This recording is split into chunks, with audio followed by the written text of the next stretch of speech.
Okay guys, nagtatanong sa akin dito kung paano daw ako nagkaroon ng maraming subscribers sa aking YouTube channel na Chris TV at pati na po sa Kasipag Vlog na YouTube channel ko na isa din po. So dalawa kasi ating YouTube channel guys, kay Chris TV at Kasipag Vlog. So paano daw ako na-monetize at nagkaroon ng maraming subscribers. So share ko sa inyo yung journey ko guys, no? Hindi po talaga biro sa YouTube guys. So umabot ito ng halos 2 taon, no? Bago ito na-monetize, na-hit yung itong 1K subscribers, public watch hours na 4,000.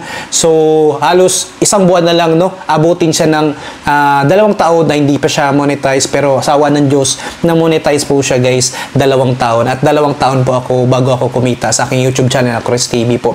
So hirap talaga makagain ng subscribers at public watch hours, mga viewers po at susuporta dyan sa ating YouTube channel guys. Kasi nga bakit po?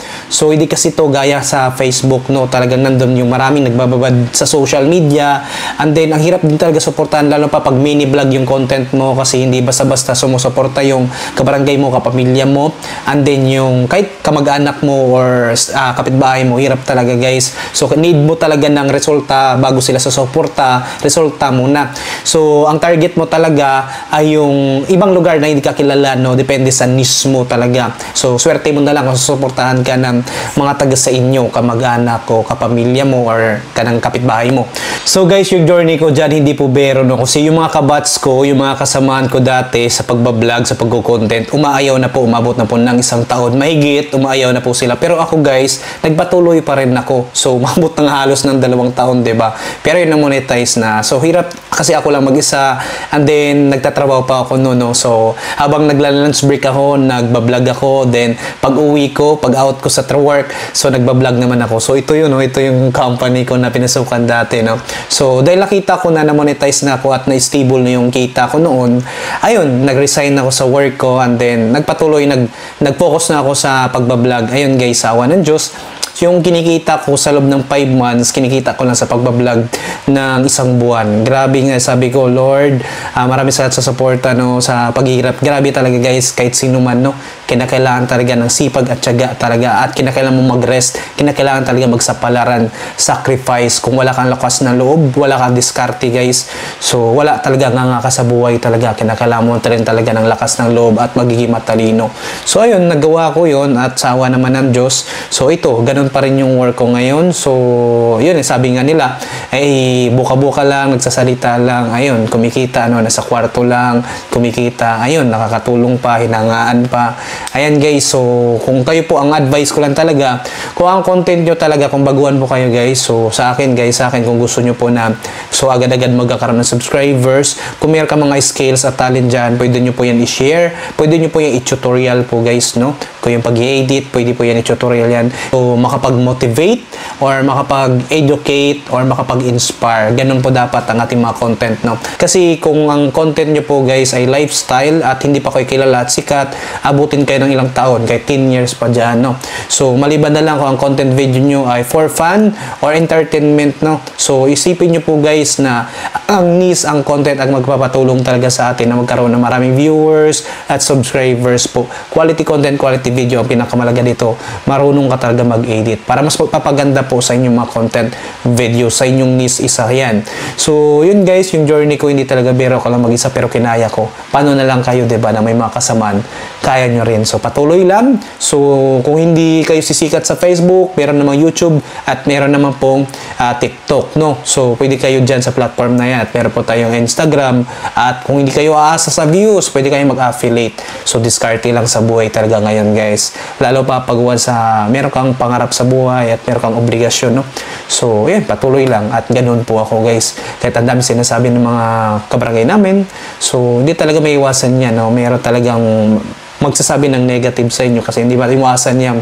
Ma-experience mo na maranasan mo na yung mga kapwa mo, yung may inggit talaga. Grabe talaga. Pero yan, ginagawa kong motivasyon yun, inspirasyon yung ganyong hirap na sitwasyon, no? So, sa awa naman ng Diyos, kahit paano ay meron naman tayong kinikita sa pagbablog. So, dito sa pagbablog kasi, so anytime kung anong gusto mong mag-vlog, oras na matulog, oras na magising, no? So, nasa yun na talaga, hindi yung gagaya nung dati kong na nag-empleyado ako, ay naghahabol talaga ako, no? So, gusto ko kasi kung mag-empleyado, no, na mas malaki-laki ang sahod talaga, na umabot naman ito ng 50k, kasi kung hindi umabot ng 50k kahit 40k, ang hirap talaga, sobrang short talaga, lalo pa pag pamilyado ka, guys. Kinakailangan talaga ganun ang earnings mo para hindi ka ma-short talaga.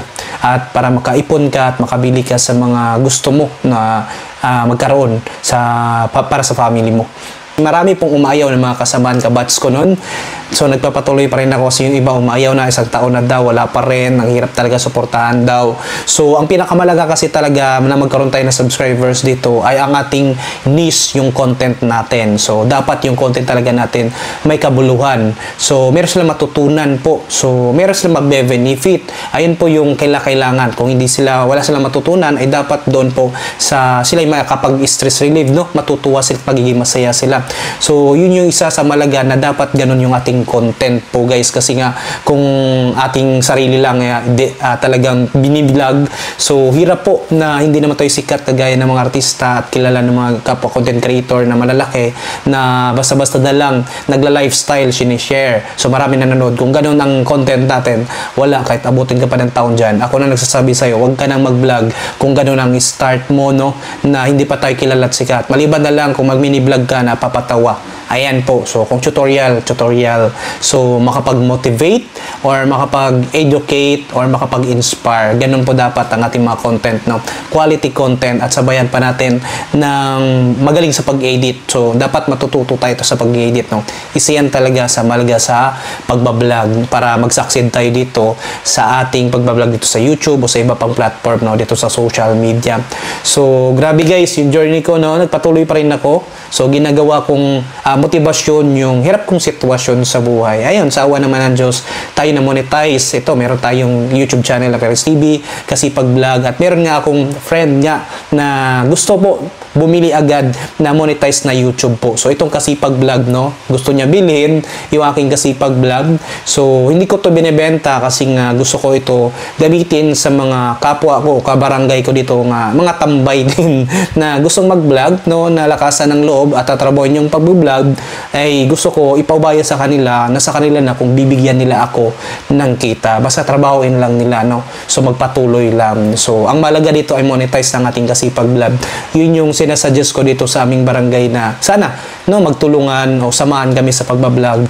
So, ang malaga dito monetize na. So, start ng 1 to 30 kung magkanong nalilikom kinikita dyan. So, yun yung sasahurin next month, no. So, pero wala pa rin talagang heart silang mag-vlog. Di ko alam, no, kasi nga naisip ko na lang, ibebenta ko na lang kaya to kasi ayaw nilang mag-vlog. Yung iba naman naasa lang din sa akin, hindi kikilos, 'di ba? Ako nga kinaya ko ako lang mag-isa, ikaw pa kaya na meron kang kasama, 'di ba? Ganon. So, hirap guys, hirap talaga sa YouTube. Hinihirap.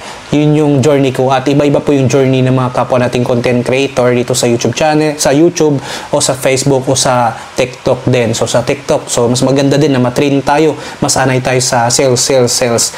So, maganda talaga pagka ganon. Lakasan ng loob. So, hanggat wala tayong ginagawang masama guys, patuloy lang tayo at trabahoin natin itong social media, itong pagbablog. Sobrang solid. So, hindi dito na nakafix yung kita natin. Possible pag masipag ka, habang tumatagal, pag makilala at sisikat ka. Kaya nga yung iba sumasahod ng 6 digits to 7 digits sa isang buwan po. Totoo po yan. So, yan lang po guys, no? Hindi biro, patuloy lang. So, malaga dito yung content, yung niche mo may kabuluhan. Hay, grabe. Pinagdaanan ko dati.